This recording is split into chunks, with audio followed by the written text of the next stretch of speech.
stalls, tables, and booths strategically placed in front of the dozen or so flat-screen televisions suspended from the ceiling, and extra-large bar in the middle of the room, the place offered an anonymous environment in which to spend a few hours. Even though the bartender had not asked for an ID, I knew that I still had that just-out-of-college look about me. Not exactly surprising given my age and what I was wearing. It could have been also because he was curious to find out what I was doing, blinking back tears as I nursed a drink, alone and apparently not waiting for someone to join me at 3 o'clock on an unbearably hot August afternoon in Miami. Miami, the reason for my predicament. The hell with acting like a lady. My mother was thousands of miles away. What she didn't know wouldn't hurt her. I picked up the glass with the fresh drink and drank the contents in one huge gulp. For someone who had taken a full hour to consume her first drink, I must have become awfully thirsty all of a sudden. "Rough day?" The bartender looked at me with a sympathetic expression, his eyes so kind that they persuaded me to talk. Yes, very. The room had started to spin a bit, not exactly surprising. I hadn't eaten since breakfast. The bartender noticed my reaction to the second drink, quickly reached under the bar, and brought out a small ceramic dish filled with an assortment of nuts. "Here, help yourself. I keep these hidden for my special customers." I moved the dish closer and took a handful. "Thanks again." He waited until I'd finished chewing before speaking again. "Want to talk about it? I'm a good listener." I took a deep breath and blurted out, "I have less than 24 hours to decide whether to stay or go back home to Minneapolis." The bartender looked at me as if I were a nutcase. "Sorry, I just don't understand your dilemma."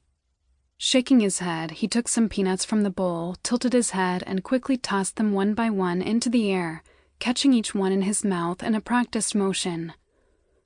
"All I would have to think of would be of winter in Minneapolis, wearing 6 layers of clothing with the snow up to my ass, versus one in Miami, where I would be lying out on the beach, where the most important decision I would have to make was which strength sunblock to apply, and there would be no contest. I hate the cold too, and the endless, dark winters. They really depress me, but it's not quite that easy a choice. My pride was at stake, and I placed a very high, probably too high, price on that. I couldn't deal with the inevitable "I told you so" from my family and friends if I were to give in and return to Minneapolis.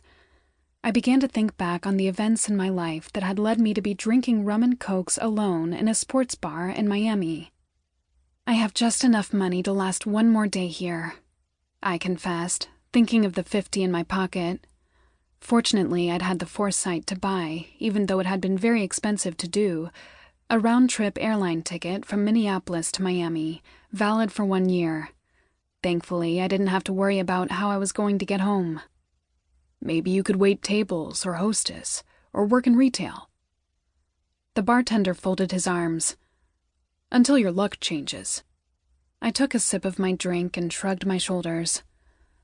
I suppose I could. I'd already considered doing that, but had dismissed it. I'd waited tables in college and hated it. I'd been living here for 3 months, ever since my graduation with a degree in art history from the University of Minneapolis, not exactly the kind of academic credentials that excite human resource departments on job applications. I'd known when I'd chosen my major that jobs in my field were few and far between, but still I had persevered. Most importantly, though, I may have been down and out, but I hadn't given up on getting some kind of a job in art history.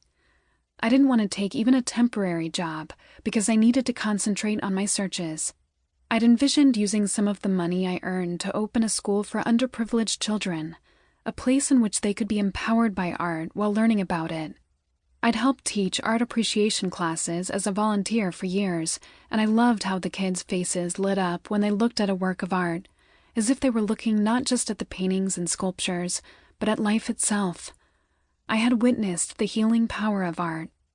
My parents had hinted that through their connections they could get me a job at one of the museums in Minneapolis, but I had demurred. My pride, what was left of it, would not let me. I was definitely in between a rock and a hard place. How did I get myself there? As the youngest of 5 children...